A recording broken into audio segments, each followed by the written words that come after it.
পৃথিবীর বুকে এমন কিছু ভূরাজনৈতিক সমীকরণ আছে যা আপাতদৃষ্টিতে বেমানান মনে হতে পারে। একটি দেশ যার আছে অত্যাধুনিক সামরিক শক্তি, পরমাণু বোমার সক্ষমতা, বিশ্বের অন্যতম শক্তিশালী গোয়েন্দা নেটওয়ার্ক এবং আন্তর্জাতিক পরাশক্তির অকুণ্ঠ সমর্থন। সেই দেশও প্রতিনিয়ত আরেকটি দেশকে গভীর ভয়ের চোখে দেখে। সেই ভয় এতটাই প্রবল যে যুদ্ধের ময়দানে সরাসরি মুখোমুখি না হলেও তাদের আকাশে যেন অদৃশ্য এক আতঙ্ক উড়ে বেড়ায়। আর সেই দেশটির নাম ইরান। প্রশ্ন দাঁড়ায় যে ইসরায়েল কেন ইরানকে এত ভয় পায়? শুধু কি ক্ষেপণাস্ত্রের কারণে, নাকি এর পিছনে কাজ করছে ইতিহাস, বিশ্বাস, প্রতিশোধের ভাবনা আর আত্মমর্যাদার এক জটিল মনস্তাত্ত্বিক লড়াই? চলুন আজ আমরা এই গভীর প্রশ্নের উত্তর খোঁজার চেষ্টা করি। বর্তমানে দুদেশের যুদ্ধ চললেও ইসরায়েল আর ইরানের সম্পর্ক সবসময় আজকের মতো ছিল না। 1979 সালের ইসলামী বিপ্লবের আগে ইরান ছিল পশ্চিমা বিশ্বের ঘনিষ্ঠ মিত্র। তেহরান ও তেল আবিবের মধ্যে তখন সামরিক এবং গোয়েন্দা ক্ষেত্রেও পারস্পরিক সহযোগিতা বিদ্যমান ছিল। ইসরায়েলি কর্মকর্তারা ইরানে অবস্থান করতেন এবং দুদেশের মধ্যে স্বাভাবিক বাণিজ্যিক সম্পর্কও ছিল। কিন্তু 1979 সালের ইসলামী বিপ্লব ইরানের গতিপথ সম্পূর্ণ বদলে দেয়। পশ্চিমা ঘেঁষা রাজতন্ত্রের অবসান ঘটিয়ে আয়াতুল্লাহ খোমেনির নেতৃত্বে প্রতিষ্ঠিত হয় ইসলামী প্রজাতন্ত্র। আর সেই মুহূর্তেই খোমেনি ইসরায়েলকে অবৈধ দখলদার রাষ্ট্র হিসেবে ঘোষণা করেন এবং একে পৃথিবীর বুক থেকে মুছে ফেলার প্রত্যয় ব্যক্ত করেন। সেই দিন থেকেই ইরান ইসরায়েল শত্রুতার এক নতুন অধ্যায়ের জন্ম হয়। ইসরায়েল স্পষ্ট বুঝতে পারে এই নতুন ইরান পূর্বের মতো নয়, এরা মাথা নত করতে রাজি নয়। ইসরায়েলের ভয় আরও ঘনীভূত হয় যখন তারা দেখে ইরান কেবল আদর্শ দিয়েই নয়, সামরিক শক্তি, প্রযুক্তি ও ক্ষেপণাস্ত্র সক্ষমতা বাড়িয়ে নিজেদের প্রস্তুত করছে। আজ ইরানের হাতে রয়েছে ফাতাহ ওয়ানের মতো হাইপারসনিক মিসাইল, যা শব্দের চেয়েও 15 গুণ দ্রুত গতিতে আঘাত হানতে সক্ষম। তাদের শাহেদ 136-এর মতো অত্যাধুনিক ড্রোন বহর এবং নাতানজ, ফোর্ডো, আরাক রিয়েক্টরের মতো পারমাণবিক স্থাপনাগুলো ইসরায়েলের জন্য গভীর উদ্বেগের কারণ। ইসরায়েলের আশঙ্কা প্রকাশ্য, যদি ইরান পারমাণবিক অস্ত্র তৈরি করতে সক্ষম হয় তাহলে ইসরায়েল 1 ঘন্টার মধ্যে নিশ্চিহ্ন হতে পারে।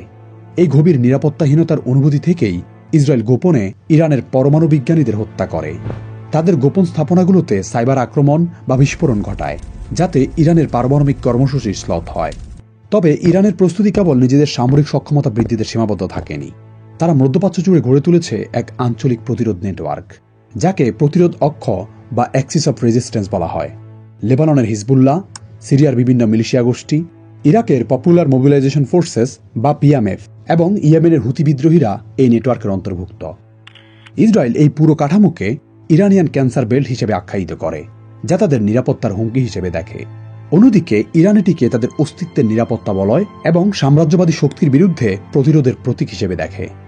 এই ঘেরাও কৌশল ইসরায়েলকে মানসিকভাবে বিপর্যস্ত করে রাখে, কারণ এটি কেবল ভৌগোলিক বা সামরিক হুমকি নয়, এটি আদর্শ, বিশ্বাস এবং আত্মমর্যাদার এক যুদ্ধ। ইরান একটি ইসলামী প্রজাতন্ত্র। তাদের সংবিধান এবং রাষ্ট্রীয় নীতিতে ইসরায়েলকে দখলদার রাষ্ট্র হিসেবে গণ্য করা হয়।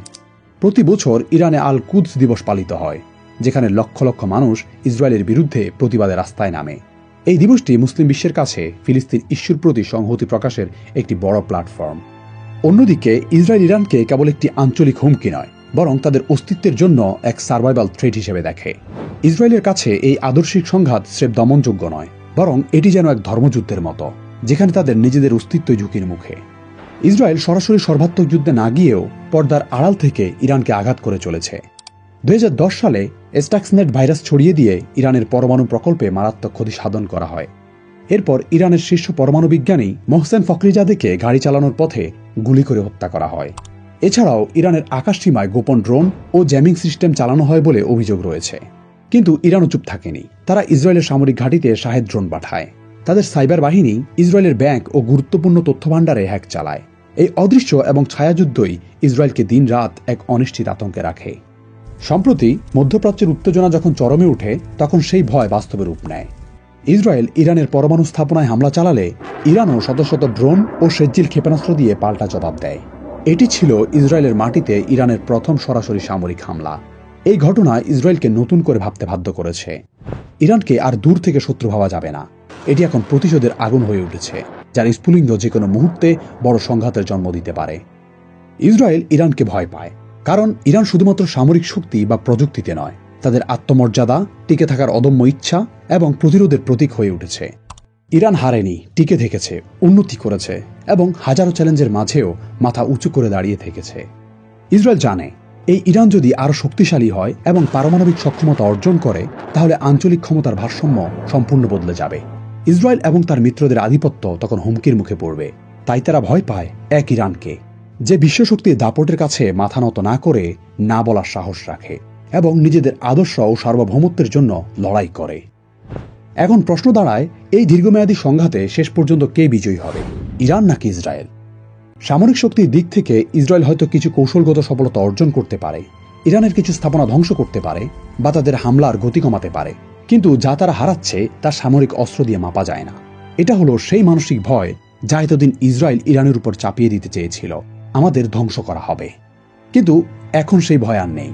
ইরান প্রমাণ করেছে তারা শুধু টিকে থাকেনি, বরং প্রতিক্রিয়ায় আঘাত করেছে, পাল্টা দিয়েছে।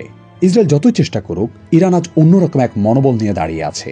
এই মনোবল ইরানকে করেছে আরও শক্তিশালী, আরও আত্মবিশ্বাসী। আর এই শক্তি শুধু ইরানের সীমান্তের মধ্যেই সীমাবদ্ধ নেই। মধ্যপ্রাচ্যের আরব দেশগুলো এবং মুসলিম বিশ্বের চোখে এখন ইরান একটি সম্মান ও প্রতিরোধের প্রতীক হিসেবে উজ্জ্বল হয়ে উঠেছে। যে দেশ নিজের মাটিতে দাঁড়িয়ে ভয় না পেয়ে সাম্রাজ্যবাদের বিরুদ্ধে লড়াই চালিয়েছে, যে দেশ হাজারো চ্যালেঞ্জের মাঝেও তার পরিচয় রক্ষা করেছে। তাই বলতেই হয়, যদিও সামরিক যুদ্ধ এখনো চলছে এবং এর বাস্তবিক ক্ষতিও হয়, কিন্তু এই সংঘাতের একটি বড় জয় হল ইরানের মনস্তাত্ত্বিক জয়। ইসরায়েলকে এখন আর আগের মতো একতরফা চাপিয়ে দেওয়া যাবে না। মধ্যপ্রাচ্যের রাজনৈতিক মানচিত্র বদলে যেতে পারে এই নতুন আত্মবিশ্বাসের কারণে। এটি শুধু মাটির জন্য লড়াই নয়, এটি মানবিক মর্যাদা, বিশ্বাস এবং ভবিষ্যৎ নিশ্চিত করার লড়াই। ইসরায়েল যতই সামরিক শক্তিধর হোক, ইরানের মনোবল ও আত্মবিশ্বাস তার থেকে অনেক বেশি গভীর। ইরান শুধু অস্ত্র নিয়ে যুদ্ধ করছে না, তারা তাদের ইতিহাস, সংস্কৃতি ও আদর্শের জন্য দাঁড়িয়ে আছে। আর এই কারণেই ইসরায়েল তাদের থেকে গভীর ভয় অনুভব করে। মধ্যপ্রাচ্যের এই জটিল সংঘর্ষে চূড়ান্ত জয় পরাজয় স্রেফ অস্ত্রের শক্তি দিয়ে নির্ধারিত হবে না। এটা নির্ধারিত হবে কাদের মনোবল দৃঢ়, কাদের লক্ষ্য স্পষ্ট এবং কারা নিজেদের পরিচয় ও আত্মমর্যাদার জন্য শেষ পর্যন্ত লড়ে যাচ্ছে। শেষ পর্যন্ত ইতিহাস সাক্ষ্য দেবে কিভাবে একটি ছোট দেশ বিশাল চাপের মুখে দাঁড়িয়েছে, ভয়কে জয় করেছে আর বিশ্বকে দেখিয়েছে সত্যিকারের শক্তি হল আত্মবিশ্বাস, ঐক্য এবং প্রতিরোধের দৃঢ় সংকল্প।